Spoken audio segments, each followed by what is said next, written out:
بسم اللہ الرحمن الرحیم۔ السلام علیکم۔ امریکہ کے ایک اسپتال میں ایک عجیب و غریب واقعہ پیش آیا اور اس واقعے کے زیر اثر امریکن ڈاکٹر مسلمان ہو گیا۔ مذکورہ اسپتال میں ایک روز ڈلیوری کے 2 کیس ایک ساتھ آئے۔ ایک عورت سے لڑکا پیدا ہوا اور دوسری سے لڑکی۔ جس رات میں ان دونوں بچوں کی ولادت ہوئی، اتفاق سے نگران ڈاکٹر موقع پر موجود نہیں تھا۔ دونوں بچوں کی کلائی میں وہ پٹی بھی نہیں باندھی ہوئی تھی جس پر بچے کی ماں کا نام درج ہوتا ہے۔ تو نتیجہ یہ ہوا کہ دونوں بچے غلط ملت ہو گئے اور ڈاکٹروں کے لیے یہ شناخت کرنا مشکل ہو گیا کہ کس عورت کا کون سا بچہ ہے، حالانکہ ان میں سے ایک لڑکی تھی اور دوسرا لڑکا۔ ولادت کی نگرانی کرنے والے ڈاکٹروں کی ٹیم میں ایک مسلمان مصری ڈاکٹر تھا جس کو اپنے فن میں بڑی مہارت حاصل تھی اور امریکن ڈاکٹروں سے اس کی بڑی اچھی شناسائی تھی اور اپنے سٹاف کے ایک امریکی ڈاکٹر سے گہری دوستی تھی۔ دونوں ڈاکٹرز سخت پریشان تھے کہ اس مشکل کا حل کیسے نکالا جائے۔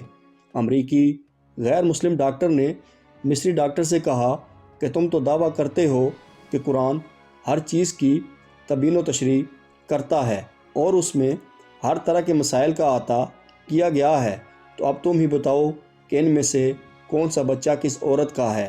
مصری ڈاکٹر نے کہا کہ ہاں، قرآن حکیم بے شک ہر معاملے میں نص ہے اور میں اسے آپ کو ثابت کر کے دکھاؤں گا، مگر مجھے ذرا موقع دیجئے کہ میں خود پہلے اس معاملے میں اطمینان حاصل کر لوں۔ چنانچہ مصری ڈاکٹر نے باقاعدہ اس مقصد کے لیے مصر کا سفر کیا اور جامع ازہر کے بعض شیوخ سے اس مسئلے میں استفسار کیا اور امریکن دوست ڈاکٹر کے ساتھ کی گئی بات چیت کی رودات بھی پیش کی۔ ازہری عالم نے جواب دیا کہ مجھے طبی معاملات و مسائل میں ادراک حاصل نہیں ہے، البتہ میں قرآن کی ایک آیت پڑھتا ہوں، آپ اس پر غور و فکر کریں، اللہ تعالیٰ نے چاہا تو آپ کو اس مسئلے کا حل اس میں مل جائے گا۔ چنانچہ اس عالم نے درج ذیل آیت پڑھ کر سنائی۔ ترجمہ: مرد کا حصہ 2 عورتوں کے برابر ہے۔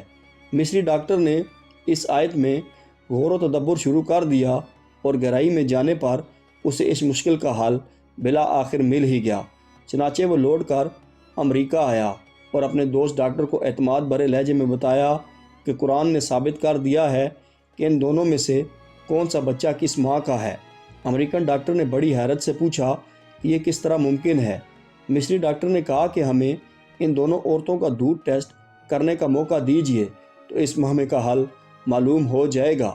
چنانچہ تجزیہ و تحقیق کے نتیجے میں معلوم ہو گیا کہ کون سا بچہ کس عورت کا ہے اور مصری ڈاکٹر نے اپنے غیر مسلم دوست ڈاکٹر کو اس نتیجے سے پورے اعتماد کے ساتھ آگاہ کر دیا۔ ڈاکٹر حیران و ششدر تھا کہ آخر یہ کیسے معلوم ہو گیا۔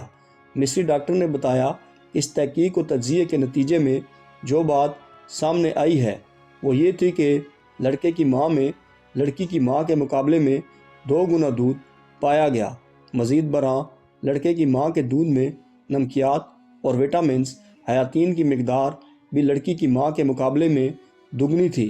پھر مصری ڈاکٹر نے امریکن ڈاکٹر کے سامنے قرآن کریم کی وہ متعلقہ آیت تلاوت کی، مرد کا حصہ 2 عورتوں کے برابر ہے، جس کے ذریعے اس نے اس مشکل کا حل تلاش کیا اور جس عقدے کو حل کرنے میں دونوں ڈاکٹر نہایت پریشان تھے۔ چنانچہ وہ امریکی ڈاکٹر فوراً ایمان لے آیا۔ سبحان اللہ۔